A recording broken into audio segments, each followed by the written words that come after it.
Let's take a closer look. Yeah, the quality is not too bad. Yeah, it's not too bad.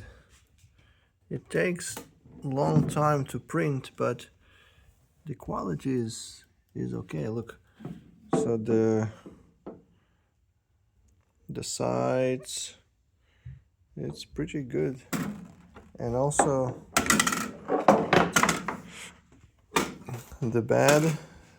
I mean the platform. I've made it 4 millimeters, so it's kind of it's thick.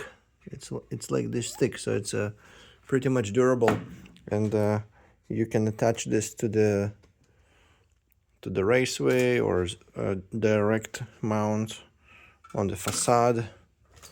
The quality is good, so just put the LED modules here and put the cover, and it's good to go. The quality is okay. Oh.